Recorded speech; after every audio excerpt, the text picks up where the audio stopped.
Quiero aprovechar este tiempo que nos queda, pero voy a apartar esto para acá, para que ahí se va a escuchar más y así no se mezcla con él.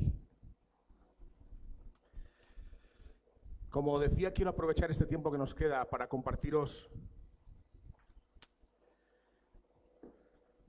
seguir con la serie de sermones que todas estas semanas hemos estado compartiendo. El título de estos sermones era Decadencia espiritual. Es lamentable en qué estado se encuentran muchos cristianos hoy en día, en este tiempo. Es muy lamentable, hermanos, ver la decadencia espiritual en la que se encuentran muchas iglesias en este tiempo. Hermanos, un hombre dijo en cierta ocasión, y yo apoyo lo que dijo, que si el Espíritu Santo fuese quitado de muchas iglesias, esas iglesias seguirían funcionando.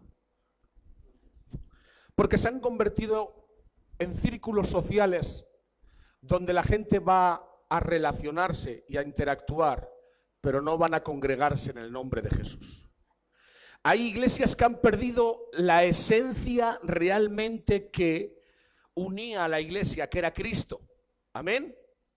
Por lo tanto, la decadencia espiritual en la que se encuentran muchos cristianos es tal en nuestros días que, como dije en anteriores sermones, cuando más tenía que brillar la iglesia, menos brilla. Y cuando más sabor tenía que tener la iglesia, más insípida se encuentra en nuestros días. Yo en anteriores sermones he podido transmitiros las causas de la decadencia espiritual. Son muchas las causas que nos han llevado a este estado de decadencia tan decrépito, a un estado tan árido, tan reseco, que hoy en día parece que la iglesia hubiera perdido la vida que antes la caracterizaba, ¿verdad? Pero no es tarde. No es tarde, hermanos. Cuando un creyente se aparta momentáneamente del camino, casi siempre se queda atrapado en el castillo de la duda. Y yo quiero predicaros en esta mañana desde la experiencia que yo he tenido y apoyado en la palabra del Señor. Amén. Yo no sé cuántos de ustedes le ha pasado esto. Yo, como pastor, sé que muchos o algunos de los que aquí se encuentran en una situación de decadencia. Como pastor lo sé, ¿vale? Pero quiero decirte algo, el mensaje de esta tarde, de esta mañana para ti, es que no es tarde para que vuelvas. Igual que Dios te recobró de la muerte y te pasó a la vida, hoy Dios quiere recobrarte de la decadencia para pasarte a la vida abundante. Amén. Yo a eso hubiera dicho un amén, especialmente los que se encuentran en el estado decadente. Amén. Hermanos, Satanás hará todo lo posible para convencerlo que para él no hay esperanza. Satanás va a intentar por todos los medios convencerte que para ti ya no hay esperanza en el estado de decadencia en el cual te encuentras. Para ti no vale la pena hacer otro intento para salir de esa situación. ¿Para qué lo vas a intentar más? ¿Para qué lo vas a volver a intentar si siempre que lo has intentado has vuelto a caer en el mismo lugar y en el mismo sitio? Si apenas avanzas 2 metros para retroceder 10. Satanás va a tratar por todos los medios sembrar duda en tu corazón para que no salgas de esa situación tan catastrófica en la que te encuentras. El diablo tratará de recordar un montón de supuestos cristianos que apostataron de la fe y se apartaron del Señor, y te va a susurrar: si ellos no lo han conseguido, tú tampoco. A mí me ha pasado, yo no sé a vosotros.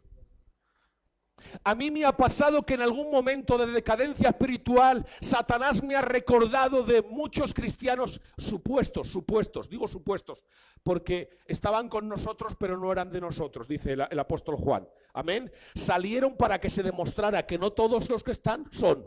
¿Entendéis? Ahora Satanás va a recordarte a aquellos supuestos cristianos que estaban con nosotros pero que ahora están en el mundo. Y Satanás te va a decir: si tú eres uno igual que ellos, vas a acabar como ellos. Tu estado de decadencia no vas a lograr salir de él. Estás encerrado en el castillo de la decadencia y no hay solución para ti. Pero tengo algo que decirte. Dios nos ha provisto de todos los recursos necesarios para que tú y yo podamos llegar sanos y salvos a nuestro destino final. Amén.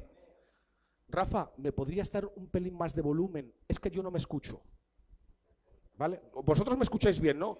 O si no, bueno, así está bien, déjalo entonces, no lo toques. Si ellos me escuchan, lo importante es que yo no me escuche y que me escuchen ellos. Escuchen un momentico.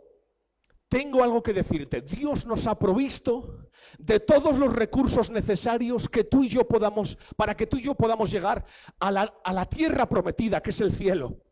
Dios nos ha provisto de todos los recursos necesarios para que tú llegues al final de esta carrera que hemos emprendido, pero que llegues en una condición de sano y salvo. Amén. Por lo tanto, hoy quiero destruir todo argumento del diablo en el nombre de Jesús, que trata de encarcelarte en el castillo de la duda, para que no salgas de tu estado de apatía, de decrépito, de ese estado de decadencia. En el nombre de Jesús, no creas al diablo, créele a él.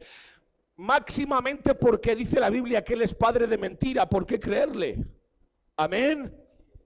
Si en estos momentos estás atrapado en el castillo de la duda y Satanás trata de convencerte de que ya no hay esperanza para ti, recuerda que él es padre de mentira y que en el paquete de la salvación, incondicional, hay una llave que abre la puerta de ese castillo que se llama promesa. Amén. Dios nos ha dado su promesa de que ni una sola oveja se perderá de su mano. Por lo tanto, ampárate en las promesas del Señor, y aunque estás en una situación decadente, catastrófica, árida, tienes el alma reseca porque estás viviendo una vida que realmente no concuerda con lo que Dios ha establecido como vida abundante, para ti hay esperanza en esta mañana. Amén. Dile a la persona que tienes a tu lado, hay esperanza para ti. Oseas capítulo 14. Oseas capítulo 14, versículos 2, del 2 en adelante. Dice la palabra del Señor, fijaos qué pedazo de texto, me encanta. Dice, Oseas 14 desde el 1. Vuelve, oh Israel, a Jehová tu Dios, porque por tu pecado has caído. Si quieres, quítalo de Israel y pon el nombre de la iglesia. Vuelve, oh iglesia de los del camino, a Jehová tu Dios, porque por tu pecado has caído. Llevad con vosotros palabras de súplica y volveos a Jehová y decidle, quita toda iniquidad y acepta el bien, y te ofreceremos la ofrenda de nuestros labios. No nos librará el asirio, no montaremos en caballos, ni nunca más diremos a la obra de nuestras manos, dioses nuestros, porque en ti el huérfano alcanzará misericordia. Yo sanaré tu rebelión, dice Jehová. Los amaré de pura gracia, porque mi ira se apartó de ellos. Yo seré a la iglesia, los del camino, como rocío. Él florecerá como lirio y extenderá sus raíces como el Líbano. Se extenderán sus ramas y será su gloria como la del olivo, y perfumará como el Líbano. Está hablando aquí a través del profeta Isaías de la situación decadente en la que se encuentra Israel. Pero Dios le dice a través del profeta, aunque eres una rebelde, Israel, yo voy a perdonar tu rebeldía. Aunque realmente eres una rebelde, eres un rebelde, pueblo mío, yo soy tu Dios que te amo y voy a apartar mi ira de ti y te voy a llenar de gracia, amor y misericordia, y te voy a volver al primer estado, aquel estado donde tú florecías, aquel estado donde tú brillabas, aquel estado donde mi gloria reposaba sobre ti, aquel estado donde el río de agua viva fluía sobre ti y eras de bendición para otros, donde tú dabas sombra como el Líbano a otros. Yo, Israel, te volveré a ese estado. Y quizá tu situación ahora es desoladora, tu situación está más que decaída, estás somnolienta, somnoliento, ya no hay casi vida ni fulgor en ti, pero aquel que te resucitó de entre los muertos jamás permitirá que perezcas del todo. Amén, hermano. Dios promete sanar la rebelión de su pueblo. Dios promete hacerte fructificar otra vez. Igualmente que fuimos salvados por gracia, seremos recobrados, levantados, restituidos de nuevamente por gracia. ¿Cuántos de vosotros habéis nacido de nuevo? Solo Dios lo sabe. Pero tengo que decirte algo, igual que un día Dios te resucitó de entre los muertos y te pasó a la vida, de esa misma forma te va a sacar de la situación en la que te encuentras de decadencia. Te va a sacar de esa situación decadente. Pero hay algo muy importante que depende de nosotros.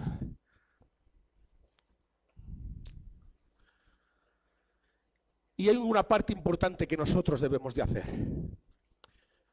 Igualmente que fuimos salvados por gracia, seremos recobrados y levantados y restituidos por gracia.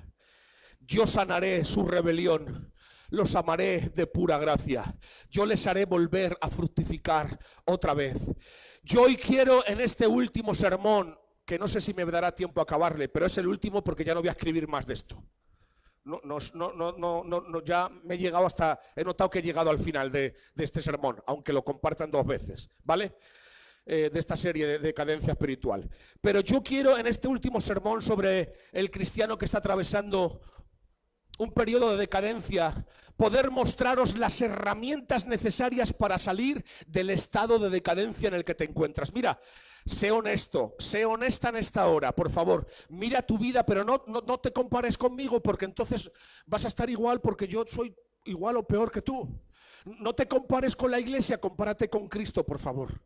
Antes de hacer un examen, compárate con Él, para que realmente veas que eres un muerto andante. Amén. Primer remedio: ocúpate de conocer el estado real de tu alma delante de Dios. Para poder salir del estado en el que te encuentras, el primer remedio, ocúpate de conocer el estado real de tu alma delante de Dios. No delante de la iglesia, no delante de tus amigos, no delante de tus pastores, no. Ocúpate, mi hermano, en conocer cuál es el verdadero estado de tu alma delante de la presencia del Señor, delante de su palabra. Para recuperarse de una enfermedad física, primero debemos de reconocer que tenemos un problema, hermanos. Para poder ser sanados de cualquier enfermedad secular, tenemos que reconocer que somos enfermos. Por eso los cristianos cada cierto tiempo debemos someternos a un autoexamen. Lo mismo es con la vida espiritual. Yo no voy a hacer el esfuerzo de recuperarme de un estado de decadencia espiritual y no estoy consciente que estoy en una condición decadente. Si no soy consciente de que mi vida espiritual es una vida espiritual que a Dios no le agrada, tenemos que ser conscientes de eso. Mirar, es muy triste ver cómo está el escenario cristiano. Es triste y nosotros no nos libramos. No te creas que tú eres guay, que no lo eres. La iglesia de los del camino tenía que brillar, y lo digo porque soy el pastor de esta casa, y no brilla como tenía que brillar. Nos hemos conformado con 4 migajas. Pero Dios nos ha dado una vida abundante, la cual la iglesia de los del camino no está viviendo. Las demás iglesias, yo no voy a juzgarlas, pero yo donde estoy puedo hacerlo. Amén. No os enfadéis conmigo en esta mañana, Os habéis puesto muy serios. Debemos venir con la misma actitud que tuvo el salmista en el Salmo 139, versículos 23 y 24. El salmista, en un ejercicio de sinceridad, fijaos lo que dice: examíname, oh Dios, y conoce mi corazón, por favor. Pruébame y conoce mis pensamientos, y ve si hay en mí camino de perversidad, y guíame en el camino eterno. Qué bueno que cada uno de nosotros pudiéramos hacer este ejercicio de reflexión como el salmista. Examíname, oh Dios. Mírame, saca lo que hay dentro de mí y por favor enséñame a la luz de tu palabra la miseria y la basura que hay en mi corazón. El salmista, fijaos, el salmista no está diciendo que Dios ponga a examen su corazón, pues Dios pesa las intenciones del corazón. Él sabe cómo está su corazón. Lo que el salmista está diciendo es que Dios le permita ver al salmista la realidad que hay interna en él. ¿Entendéis? El salmista no le está diciendo examíname para que tú sepas lo que hay. Dios lo sabe. Y Dios sabe lo que hay en tu corazón. No le engañas.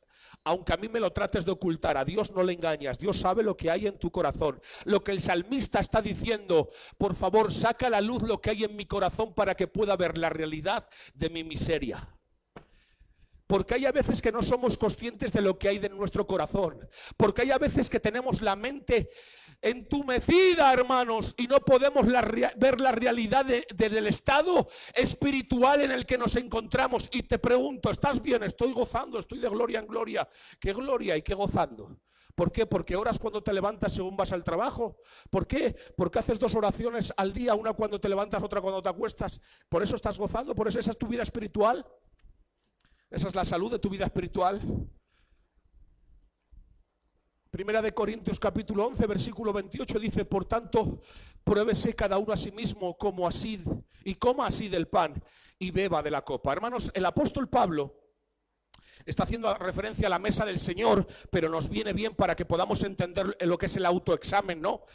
El mandato del apóstol Pablo es que nos examinemos, pero no con la intención de que nos quedemos lamentándonos, lamiendo nuestras heridas. Es decir, el apóstol Pablo aquí nos está diciendo, examínate, pero para que te quedes en ese estado y te lamas las heridas y te estés en esa actitud calamitosa, no. El apóstol Pablo lo que está diciendo, examínate, comprueba lo que hay en tu corazón. El autoexamen tiene como meta llevarnos a Cristo en arrepentimiento para recibir el perdón y la recuperación. Si en esta tarde, si en esta mañana te estamos diciendo, te está diciendo el Señor a través de esta palabra, examínate, no es para que te quedes ahí calamitoso, en un estado calamitoso, lamentándote por la situación, lamiéndote tus heridas, no. Es para que salgas de ese estado y empieces a vivir esa vida abundante para la cual Cristo te ha llamado. Al igual que un médico cuando acudimos a su consulta, lo primero que hace es hacernos muchas preguntas. Yo el otro día estuve en el médico, me tuvieron que poner una inyección. Y lo primero que antes de ponerme la inyección y hacerme radiografías, lo primero que me cosió a preguntas. Me hizo un montón de preguntas. De hecho, me dio un test para cubrir un montón de preguntas. Y al igual que un médico acudimos a su consulta, lo primero que hace es hacernos preguntas para poder orientarse en su diagnóstico. Quiero hacerte en esta mañana 10 preguntas que me he hecho a mí mismo.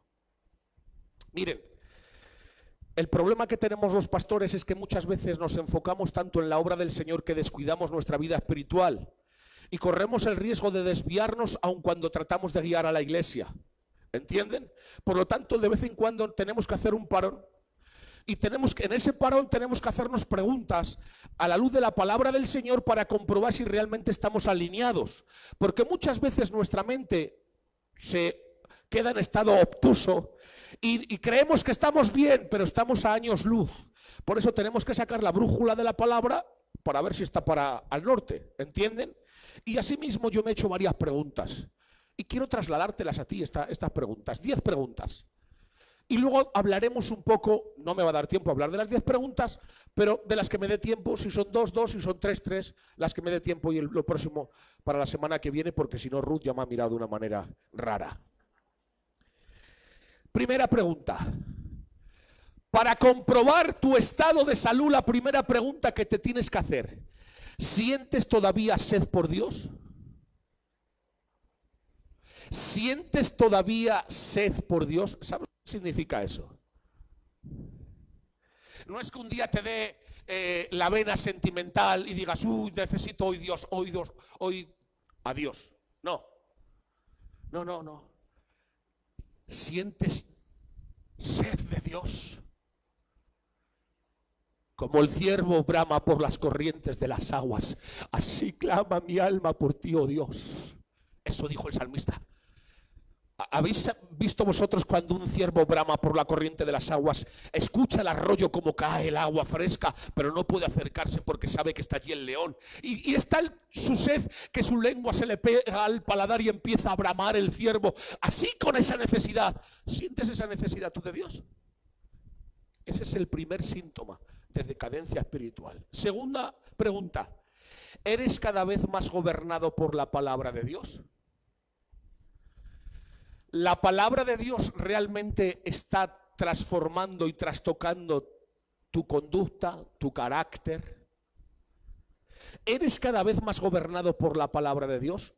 Esa pregunta te la tienes que hacer para saber si realmente estás en un estado de decadencia espiritual o estás en un estado de vida abundante. Tercera pregunta, ¿estás creciendo en tu amor por los demás? ¿O sigues almacenando rehenes en la cárcel de Guantánamo, que es tu corazón?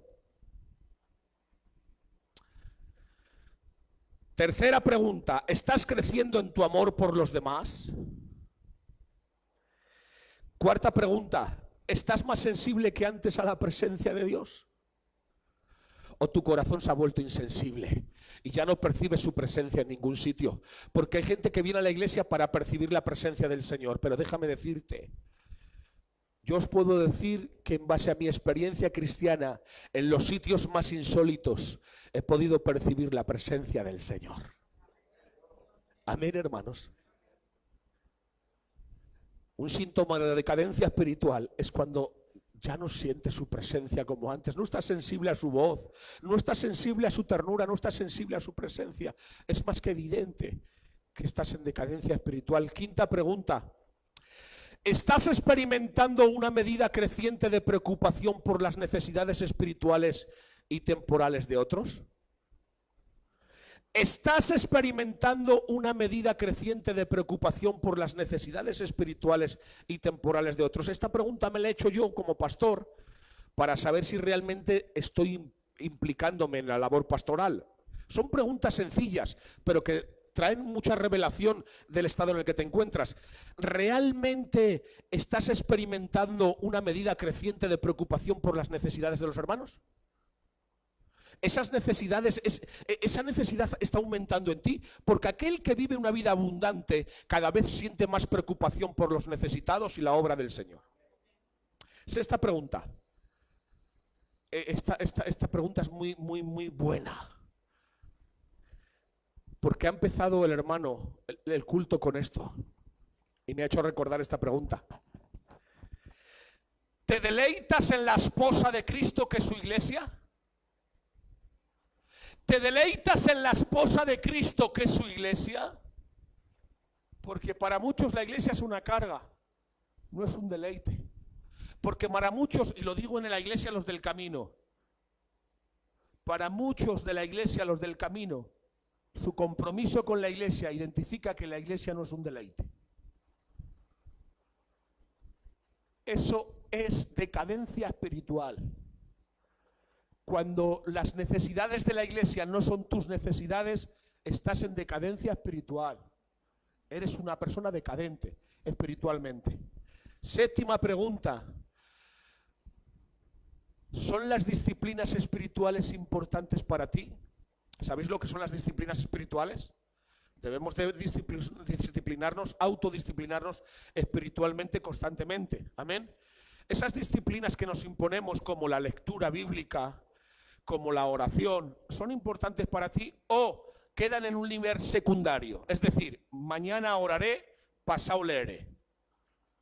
Porque conozco a gente dentro de la iglesia, los del camino, que no cogen la Biblia simplemente nada más que para adorno. Yo la conozco dentro de la iglesia, los del camino. De mi casa que nadie hable mal, solo hablo mal yo, ¿eh? No permito a nadie de fuera que hable mal de mi casa, ¿eh? Estos son mis hermanos. Pero en mi casa puedo decir lo que quiera. Son mis hermanos. ¿Entienden? Esto lo decían antes las mujeres mayores, especialmente las que vivían en los pueblos. Paca, no te permito hablar de mis hijos hablo mal yo, tú no. Decía, en los pueblos decían eso. Pues de mi iglesia no permito que nadie hable mal, pero yo sé lo que tengo en mi iglesia, ¿eh? Nadie me tiene que decir lo que tengo aquí. Octava pregunta, muy importante, para saber si estás en decadencia espiritual. ¿Sientes dolor por tu pecado? ¿O te has conformado a él? ¿O lo has espiritualizado y lo has cubierto de espiritualidad? Bueno, estoy esforzándome, pero aún sigo. ¿Has perdido dolor por tu pecado? Ya no te duele el mentir, ya no te duele quedarte con lo que no te pertenece, ya no te duele mantener esa inmoralidad sexual con tu esposa o sin tu esposa. Novena pregunta. ¿Eres una persona que perdona rápidamente? ¿Eres una persona que perdona rápidamente? Es una pregunta que debes de hacerte para saber cuál es tu salud espiritual. Y décima pregunta. ¿Qué tanto tú anhelas estar en el cielo con Jesús? ¿Qué tanto tú anhelas estar en el cielo con Jesús? ¿Cuántos de aquí pueden decir como el apóstol Pablo, para mí el Cristo y el morir es ganancia? ¿Cuántos de aquí pueden decirlo? Para mí el vivir es Cristo y el morir es ganancia. Porque hay mucha gente dentro del pueblo cristiano, que se llaman cristianos, que viven tan aferrados a lo humano que no quieren marcharse de aquí. Yo no me quiero morir, tengo 2 hijos, evidentemente quiero verles criar, pero mi destino es el cielo y tengo deseo de estar con Jesús una eternidad. Amén. Amén. Hemos llegado a las 10 preguntas y me quedan 10 minutos. 12 me quedan. 12, es que he visto que no llegaba. 12 minutos, ¿vale? En estos 12 minutos yo les voy a compartir algo de la palabra del Señor en base a estas 10 preguntas. Donde lleguemos paramos. Juan capítulo 4, vemos una historia preciosa. Yo no sé cuántos de ustedes conocen esta historia de Jesús y la mujer samaritana, ¿verdad? Es una historia preciosa que creo que es digna de ser leída. Dice en Juan capítulo 4, dice: cuando pues el Señor entendió que los fariseos habían oído decir, Jesús hace y bautiza más discípulos que Juan, aunque Jesús no bautizaba sino sus discípulos, salió de Judea y fue otra vez a Galilea. Y dice, y le era necesario pasar por Samaria. Vino pues a una ciudad de Samaria llamada Sicar, junto a la heredad de Jacob, que Jacob dio a su hijo José. Y estaba allí en el pozo de Jacob. Entonces Jesús, cansado del camino, se sentó allí junto al pozo. Era como la hora sexta, las 12 de la mañana. Vino una mujer de Samaria a sacar agua y Jesús le dijo, dame de beber. Pues sus discípulos habían ido a la ciudad a comprar de comer. La mujer samaritana le dijo, ¿cómo tú siendo judío me pides a mí de beber que soy mujer samaritana? Porque los judíos y samaritanos no se tratan entre sí. Respondió Jesús y le dijo, si conocieras el don de Dios. ¿Y quién es el que te dice dame de beber? Tú le pedirías y él te daría agua viva. La mujer le dijo, Señor, no tienes con qué sacarla y el pozo es hondo. ¿De dónde pues tú tienes el agua viva? ¿Acaso eres tú mayor que nuestro padre Jacob, que nos dio este pozo del cual bebieron él, sus hijos y sus ganados? Respondió Jesús y le dijo, cualquiera que bebiere de este agua volverá a tener sed, mas el que bebiere del agua que yo le daré no tendrá sed jamás, sino que el agua que yo le daré será en él una fuente de agua que salte para vida eterna. La mujer dijo, Señor, dame de ese agua, para que no tenga yo sed, ni venga aquí a sacarla. Jesús le dijo, ve y llama a tu marido y ven acá. Respondió la mujer y dijo, no tengo marido. Jesús le dijo, bien has dicho, no tengo marido, porque 5 maridos has tenido, y el que ahora tienes no es tu marido. Esto has dicho con verdad. Le dijo la mujer, Señor, me parece que tú eres profeta. Le dijo la mujer, sé que ha de venir el Mesías, llamado el Cristo. Cuando Él venga nos declarará todas las cosas. Versículo 26, Jesús le dijo, yo soy el que habla contigo. Versículo 28, entonces la mujer dejó su cántaro y fue a la ciudad y dijo a los hombres, venid y ved a un hombre que me ha dicho todo cuanto he hecho. ¿No será este el Cristo? Versículo 40, entonces vinieron los samaritanos a él y le rogaron que se quedase con ellos y se quedó allí 2 días. Y creyeron muchos más por la palabra de él. Y decía a la mujer, ya no creemos solamente por tu dicho, porque nosotros mismos hemos oído y sabemos que verdaderamente este es el Salvador del mundo, el Cristo. Es una historia larga, pero es que me interesaba leerla. Cristo en ningún momento promete a la mujer samaritana destruirle a la sed. En ningún momento Cristo la promete destruirla a la sed. No. No dice, te voy a quitar la sed, te la voy a destruir. No, en ningún momento. Lo que Él está prometiendo es un manantial inagotable para saciarla eternamente. En otras palabras, Jesús la está diciendo, mira, porque por eso la dice, ve a por tu marido y ven. Le está diciendo, mira, has pretendido saciar la necesidad de tu alma, la sed de tu alma en los brazos de los hombres, pero ninguno de ellos ha podido saciar la verdadera necesidad que tienes. Si tú pruebas de mí, no necesitarás más ir a los brazos de los hombres para saciar la necesidad que tú tienes, porque de tu interior correrán ríos de agua de viva. Cristo no promete a la mujer destruir la sed. Lo que le está diciendo, si tú realmente bebes de mí, esa sed quedará satisfecha eternamente. Si Cristo destruyera la sed espiritual, nunca tendríamos necesidad de Dios. Cristo no quiere santos autosatisfechos, sino satisfechos en Él.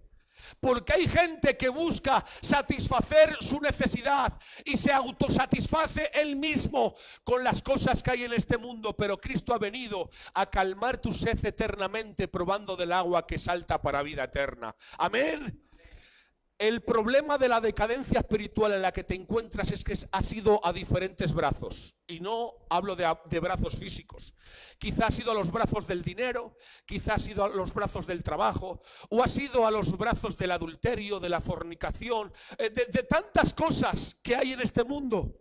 Y lo único que han hecho ha sido incrementar tu sed. Pero hoy Cristo te dice, vuelve a beber de mí para que tu vida sea una vida abundante. Amén. Vuelve a beber de mí. Nada que hay en este mundo va a calmar ni saciar tu necesidad. Soy yo el que voy a calmarla. Cristo lo que promete a la samaritana y a nosotros es que si bebemos del agua que Él nos ofrece, tendremos un manantial de agua inagotable donde podemos saciar nuestra sed eternamente. Hay ocasiones en que los creyentes estamos más que sedientos, hermanos, y esa es la verdad. Miren, dentro de la iglesia Los del Camino no solo hay gente sedienta. Hay ocasiones en que los creyentes tienen el alma reseca. ¿Y saben lo que siento aquí? Son muchas vidas que tienen el alma reseca, árida, como el desierto más árido. No encuentras un oasis en ellos por ninguna parte.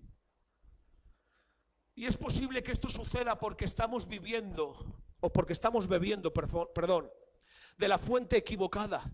El problema es que aquí dentro de la iglesia de Los del Camino son muchos los que están bebiendo de ambas fuentes. Tratan de beber de la fuente de Dios, pero también tratan de beber de la fuente del mundo. Y tengo que decirte algo, acabarás bebiendo de una sola fuente.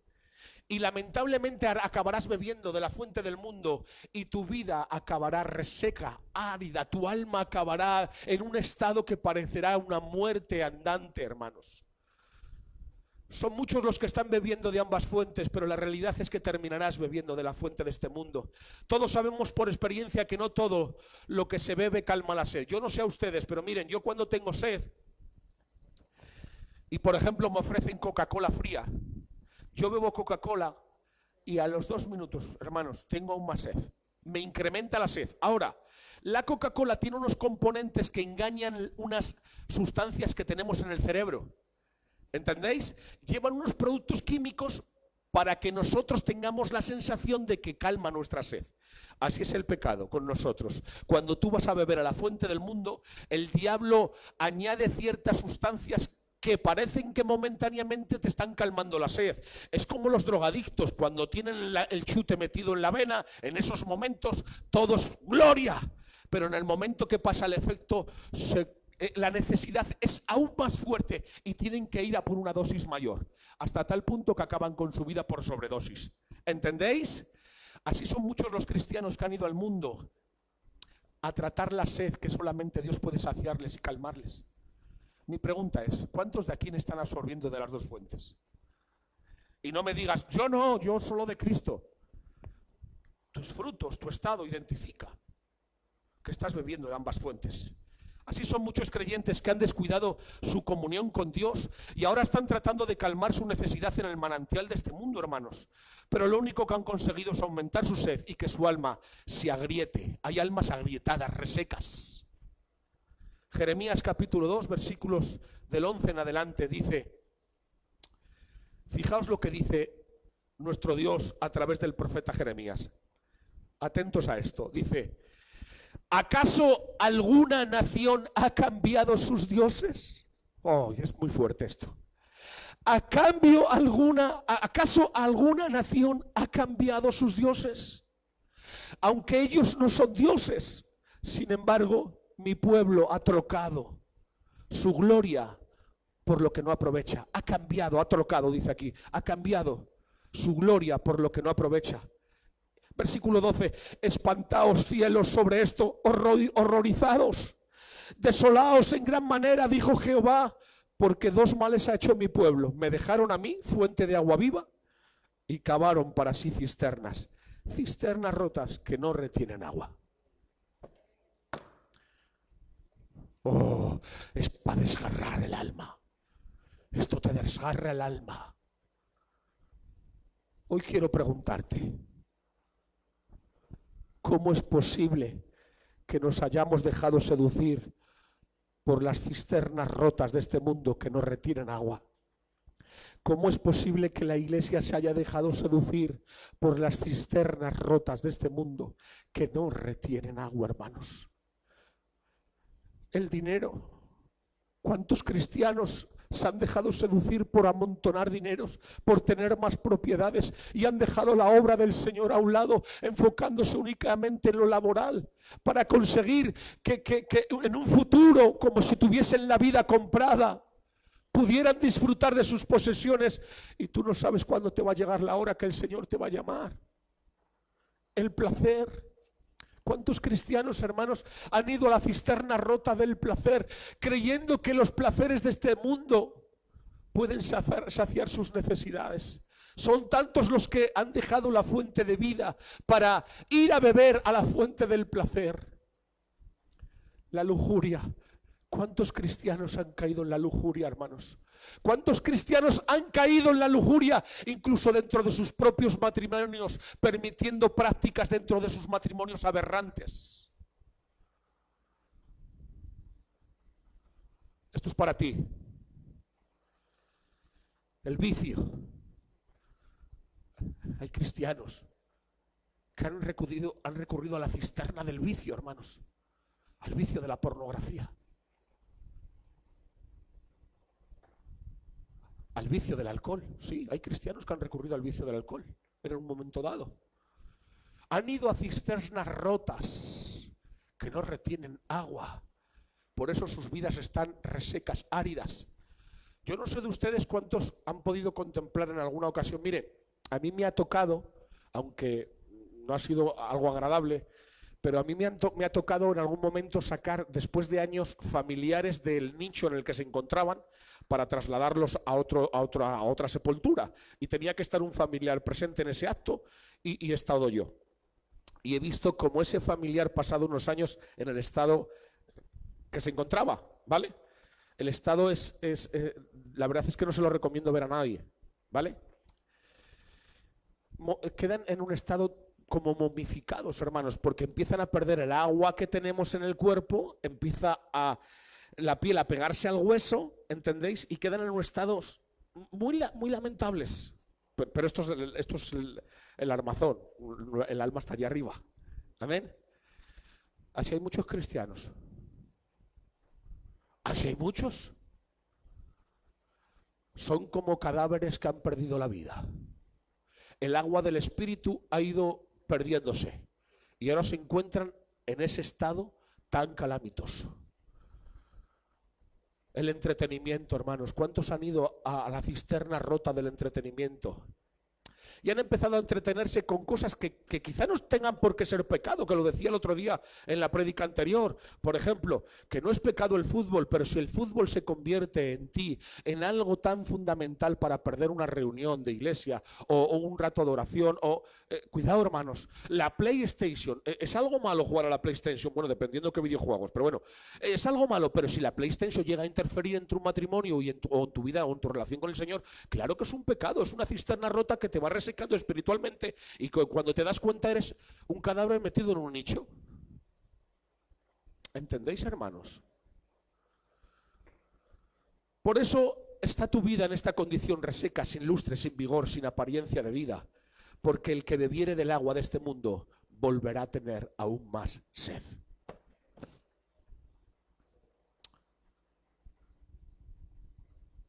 Pero también hay otro tipo de sed, y esta es la sed del alma satisfecha.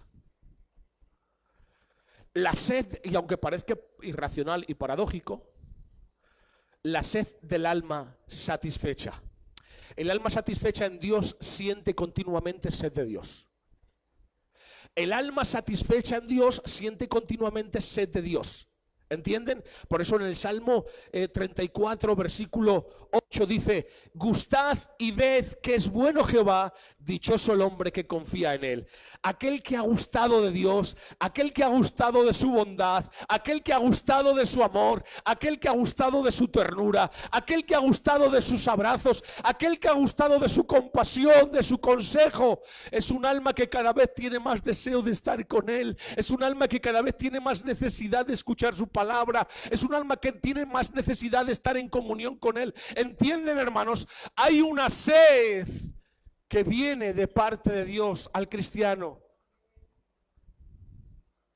Por eso dice Filipenses capítulo 3 versículos 7 y 8: pero cuántas cosas eran para mi ganancia, las he estimado como pérdida por amor a Cristo, y ciertamente aún estimo todas las cosas como pérdida por la excelencia del conocimiento de Cristo Jesús mi Señor, por amor del cual he perdido todo y lo tengo por basura para ganar. Dice, y lo tengo todo por basura para ganar a Cristo. Amén. Pablo, después de exponer una lista de cosas donde nos deja ver la fuente de donde él trataba de saciar su sed, Pablo antes dice: yo, fariseo de los fariseos, estudiando a los pies de Gamaliel, celoso, único, era perseguidor de la iglesia. Pablo le está diciendo, de todo eso he bebido yo. Dice, en cuanto a la ley, irreprensible. ¿De dónde estaba viviendo? ¿De qué fuente estaba bebiendo Pablo? Estaba bebiendo de la fuente de la autoestima, estaba bebiendo de la fuente del reconocimiento del mundo, estaba bebiendo de cisternas rotas. ¿Entienden? Ahora dice, todo eso que para mí era ganancia y que eran cisternas que aparentemente son las cisternas que suplen tu necesidad, ahora las tengo por basura porque he probado de la única fuente que realmente ha saciado mi sed. Y esta es Cristo. ¿Entiende? Eso es lo que está diciendo Pablo. ¿Realmente tú tienes todas las fuentes por basura por la fuente de agua de vida eterna? ¿O estás bebiendo de ambas? Todo lo que me motiva, todo lo que a él le motivaba, lo tenía como base para vivir. Ahora lo ha comparado con la fuente que salta para vida eterna y por eso lo compara todo con basura. Y el versículo 10 dice, a fin de conocerle y el poder de su resurrección y la participación de sus padecimientos, llegando a ser semejante a él en su muerte. ¿Qué está diciendo Pablo aquí? Pablo está diciendo, he conocido a Cristo, camino a su lado, pero no me siento satisfecho, quiero más y más. Esta es la sed que está expresando. Dice, a fin de conocerle y el poder de su resurrección y la participación de sus padecimientos, llegando a ser semejante a él en su muerte. Pablo no se conformaba con haber conocido a Cristo, con haber bebido de él, sino que quiere más y más y más, hasta ser partícipe de sus padecimientos. ¿Entendéis? Pablo ha encontrado en la fuente de Cristo ese agua que ha estado buscando durante muchos años a través de otras fuentes que no le calmaban la sed, pero ahora la ha encontrado y ahora quiere más, más y más. ¿Sabes? Es que esa actitud no la veo en la iglesia de los del camino. No veo a gente que quiera más de Cristo. No veo a gente que esté motivada a querer más, a beber más de él. Veo a gente conformada a su situación. Eso sí lo veo. Y mi pregunta es, ¿vas a quedarte como un decrépito espiritual? ¿Vas a quedarte como un estado vegetativo, somnoliento, comatoso? ¿Vas a quedarte así? ¿O qué vas a hacer? Porque yo quiero darte a través de esta palabra la solución para que salgas de este estado. Amén. Quiero dejarlo aquí. Ponte de pie. Sin perder el hilo.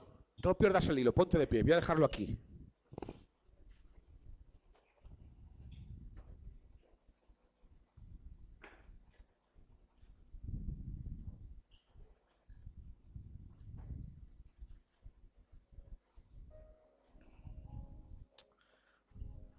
Acabo con la primera pregunta, ¿eh?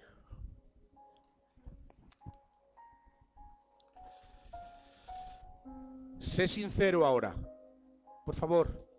¿Alguna vez has dicho a alguna persona, mírame a los ojos y sé sincera? ¿Cuántas veces lo has dicho? ¿Sabes? Porque hay a veces que mirando a la mirada podemos ver la sinceridad de las personas, ¿verdad? Mira a Cristo y sé sincero ahora. Abre los ojos de la fe y mírale a los ojos. Y yo quiero preguntarte, o Jesús quiere preguntarte, sé sincera, ¿tienes sed de mí? Sé sincero, ¿tú tienes sed de mí? Te dice el Señor. ¿Cómo está tu sed de Dios? ¿Te has conformado a las 2 gotucas que bebes al día y con esto sobrevives o malvives cuando Dios te ha llamado a vivir una vida abundante? ¿Con qué intensidad anhelas a Dios? El Señor te dice, mírame a los ojos, ¿con qué intensidad me anhelas y me deseas? ¿Con qué intensidad me estás anhelando, iglesia?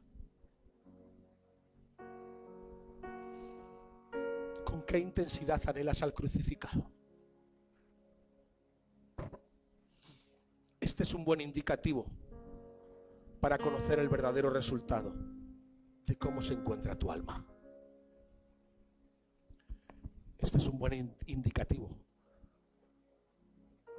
para que seas sincero, aunque sea por solo una vez. Y sé sincero con Él que te está mirando. Cierra tus ojos conmigo. Si tu intensidad de deseo de Él no es ninguna en estos momentos, si tu sed de Él ha desaparecido, es buen momento para hacer un parón y que pongas remedio a esta situación en la que te encuentras. Pues más que nunca necesitas salir ya de esa situación desesperada. El diablo ha venido para robar, matar y destruir, y no va a parar hasta destruirte.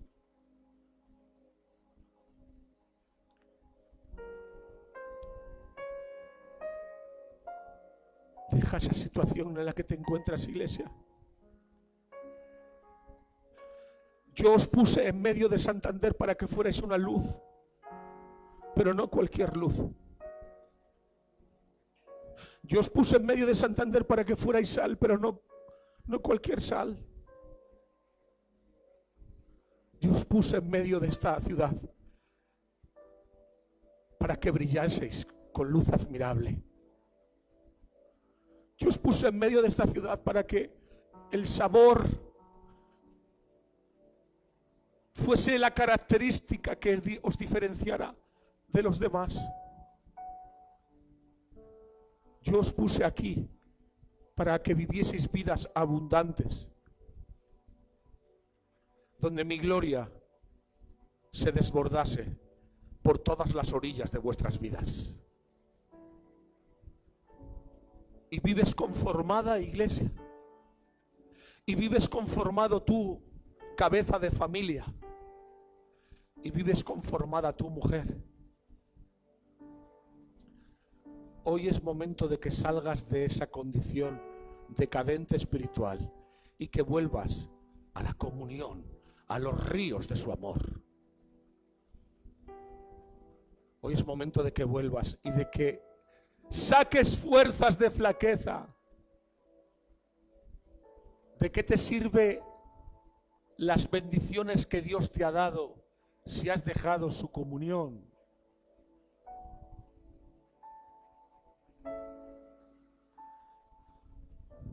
Es tiempo de que vuelvas a Él.